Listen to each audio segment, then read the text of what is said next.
جو نصیحت کی باتیں ہیں، رمضان شریف کا مہینہ 1-2 دن باقی ہے۔ عید کا چاند نظر آنے سے پہلے 3 کاموں کا ہم جائزہ لیں، 3 کام بھی چھوڑ لیں کہ کیا ہم نے کیا۔ یہ صحیح حدیث میں ہے کہ آپ صلی اللہ علیہ وسلم کے منبر پہ تشریف لائے تو فرمایا آمین، دوسری سیڑھی پہ قدم رکھا تو فرمایا آمین، تیسری سیڑھی پہ قدم رکھا تو فرمایا آمین۔ صحابہ کرام نے پوچھا یا رسول اللہ، ہم سمجھیں گے آپ نے 3 دفعہ آمین فرمایا جب میں پہلی سیڑھی پہ قدم رکھا تو جبرائیل امین آئے اور انہوں نے کہا جس نے رمضان شریف کا مہینہ اپنی زندگی میں پایا اور اس کی قدر نہیں کی، اپنے گناہ نہیں بخشوا سکا، اس پہ اللہ کی لعنت ہے۔ میں نے آمین کہا۔ دوسری مرتبہ جبرائیل نے یہ دعا کی کہ جس نے اپنے ماں باپ کو بڑھاپے میں پایا پھر ان کی خدمت نہیں کی، اس پہ بھی اللہ کی لعنت۔ میں نے کہا آمین۔ پھر فرمایا کہ جس کے سامنے میرا نام لیا گیا، ذکر کیا گیا اور پھر بھی اس نے مجھ پہ درود نہیں بھیجا، اس پہ بھی اللہ کی لعنت۔ یہ 3 بدبخت قسم کے لوگ ہیں، رمضان کی قدر نہ کرنے والے، ماں باپ کے نافرمان اور اللہ کے نبی صلی اللہ علیہ وسلم کا نام سن کے آپ پہ درود و سلام نہ بھیجنے والے۔ تو عید کا چاند طلوع ہونے سے پہلے ہم اپنے گریبان میں جھانکیں کہ کیا ہم نے یہ کام کیے۔ بہرحال ماشاءاللہ قرآن مجید سنانا اور سننا ایک بہترین عمل رہا۔ حافظ نعمان صاحب نے بہت محنت سے ماشاءاللہ قرآن یاد کیا ہے، قرآن سنایا ہے۔ اللہ تعالیٰ ان کو جزائے خیر دے گا۔ ان کے ماشاءاللہ بیٹے بھی قرآن کے حافظ ہیں، حافظ صفی الرحمان جو کہ سامنے بھی تھے، قرآن مجید سن رہے تھے، اور ماتا بھی حافظ ہے، معاذ بھی حفظ کر رہا ہے۔ تو یہ حافظوں کا خاندان، حافظوں کا گھرانہ، اس لحاظ سے میں ان کا بہت ادب و احترام کرتا ہوں کہ یہ قرآن کو یاد کیے ہوئے ہیں اور قرآن سے محبت رکھتے ہیں۔ ملک محمود اختر صاحب کے فیصلے بڑے صحیح ہوتے ہیں۔ یہ ان کا فیصلہ تھا کہ حافظ نعمان صاحب قرآن سنائیں۔ میں نے کہا تھا کہ قاری صاحب چلو 10 پارے سنا لیں، ذرا ان کی بھی منظر پختہ ہو گیا، اسی بہانے یاد کریں گے۔ لیکن انہوں نے فرمایا کہ نہیں، ایک ہی بندہ سنائی تو ذرا زیادہ بہتر ہوتا ہے۔ تو ہم نے کہا ٹھیک ہے۔ ہم نے دوسری بات نکل کی کہ ٹھیک ہے، حافظ صاحب نے انشاءاللہ پورا ماہ رمضان قرآن مجید سنائیں گے، اور انہوں نے یہ ذمہ داری، یہ ڈیوٹی بہت اچھے طریقے سے نبھائی ہے۔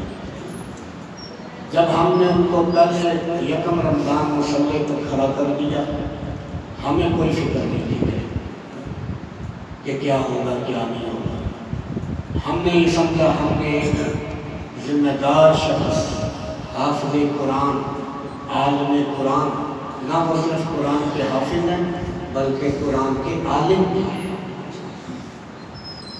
اپنی آبائی مسجد میں کیلیا والا میں خطبہ جمعہ بھی ارشاد فرماتے ہیں۔ تو انہوں نے بہت اچھے طریقے سے یہ ذمہ داری نبھائی ہے۔ اس کے ساتھ ہی ماشاءاللہ چھوٹے بچے حماد رشید اور جواد رشید، انہوں نے بھی 13 پارے قرآن مجید سنائے ہیں، کچھ گھر میں، کچھ مسجد کی کسی منزل کے اوپر۔ یہ بھی مبارکباد کے مشتق ہیں ماشاءاللہ۔ مدرسہ معاذ بن جبل کے اندر حفظ کی کلاس ہے، تو وہ قاری صاحب مبارکباد کے مستحق ہیں جنہوں نے تو بہت اچھی منزلیں یاد کرائی ہیں۔ تو یہ بھی بہت خوشی کی بات ہوئی ہے کہ انہوں نے قرآن سنایا ہے اور پیچھے بچوں نے سنا ہے۔ طلبہ کی 2-3 لائنیں بھی ہوتی تھیں جو ان کا قرآن سنتے رہے۔ الحمدللہ مسجد میں چونکہ کافی نمازی تھے اور اس سے فرق نہیں پڑنا تھا، اس لیے ہم نے یہ علیحدہ بھی سلسلہ جاری رکھا، اور اس لیے بھی کہ بچے مسجد میں ہوں تو شور و غل کرتے ہیں، باتیں کرتے ہیں، تو سنانے والے کو بہت زیادہ پریشانی ہوتی ہے جب پیچھے کوئی بات کر رہا ہو۔ تو اس لیے بھی مسجد کا ماحول بھی پرامن رہا ہے پورا رمضان، وہ اطمینان سے سکون سے سناتے رہے ہیں، لوگ سنتے رہے اور یہ بچے بھی سنتے رہے الحمدللہ۔ تو زیادہ لمبی بات کرنے کا موقع نہیں ملا، رمضان شریف کا مہینہ ہے، پورا مہینہ ہی بعض نصیحت ہوتا رہا ہے، تعلیم تدریس، قاری مدرسہ ماشاءاللہ تعلیم تدریس بھی کرتے رہے ہیں، افطاری کا انتظام بھی کرتے رہے ہیں، نماز باجماعت کی ڈیوٹی بھی انجام دیتے رہے۔ تو اللہ تعالیٰ ان کو بھی جزائے خیر عطا فرمائے گا۔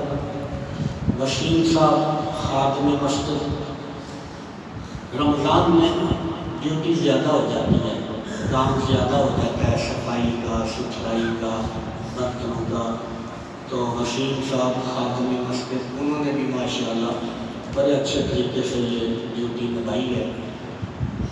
اللہ تعالیٰ سب کو کار خیر کرنے والوں کو جزا عطا فرمائے گا۔ لوگوں نے بہت سا مال بھی دیا مسجد میں، مدرسے میں، زکوٰۃ میں، صدقات و خیرات میں، اللہ تعالیٰ ان کا یہ دیا ہوا مال بھی اپنی بارگاہ میں قبول فرمائے گا، ان کو بھی جزائے خیر عطا فرمائے گا۔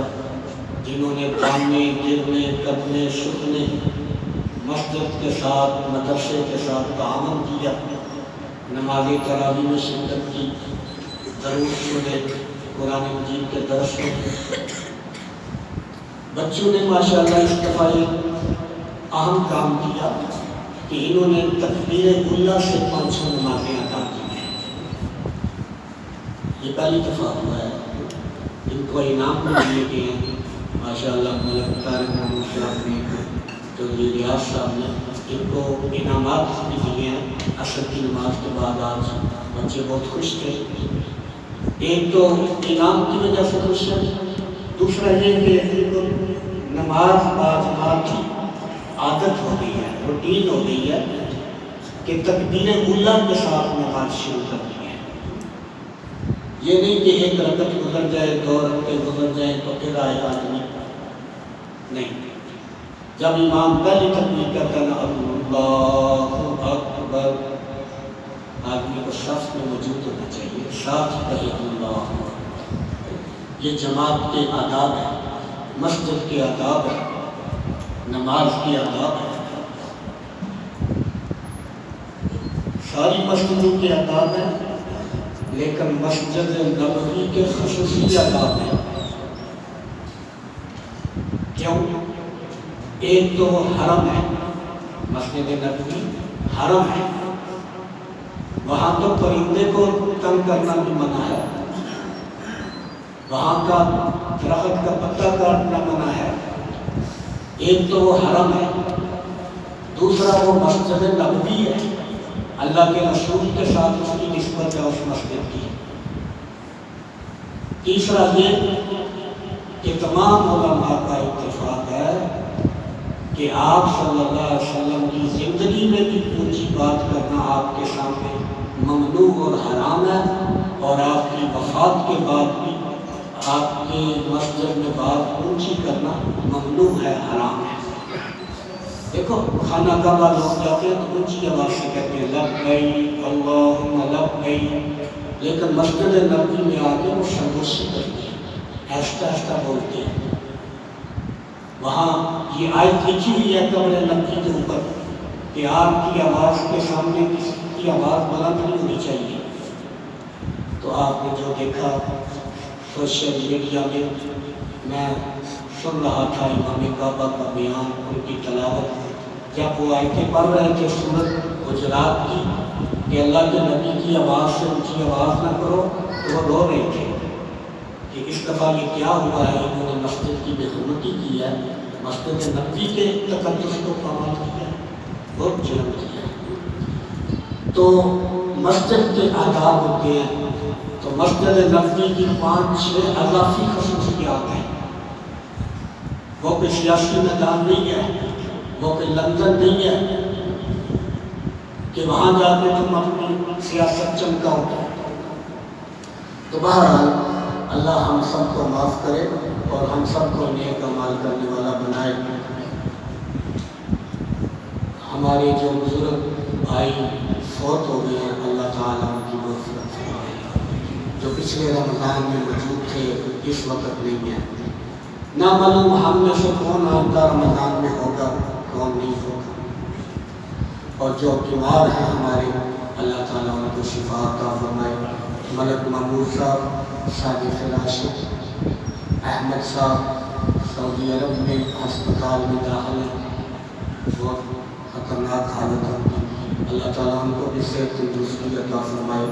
اور بھی جتنے ہمارے بزرگ بھائی، ایک ایک کا نام نہیں لیا جا سکتا، اللہ تعالیٰ ان کو صحت تندرستی شفا عطا فرمائے۔ اللہ ہماری زندگیوں میں خیر و برکت فرمائے، ہمیں رزق حلال عطا فرمائے، علم اور عمل والی زندگی گزارنے کی توفیق عطا فرمائے۔ آج شب داری کی رات ہے، جاگنے کی رات ہے، لیلۃ القدر کی رات ہے، تو انشاءاللہ تمام لوگ شب داری بھی کریں گے، خواہ مسجد میں کریں ہر گھر میں کریں، شریعت نے پابندی نہیں لگائی، لیکن کریں ضرور، شب داری کریں ضرور۔ ہے کتنی سی چھوٹی سی تو رات ہے، 11 تو بج رہے ہیں، 3 بجے تو پھر شادی ہو جائے گی، لہذا اس رات کو بھی ضائع نہیں کریں۔ اللہ ہم سب کو عمل کی توفیق عطا فرمائے۔ تو آخر میں ماشاءاللہ چودھری خالد حسین صاحب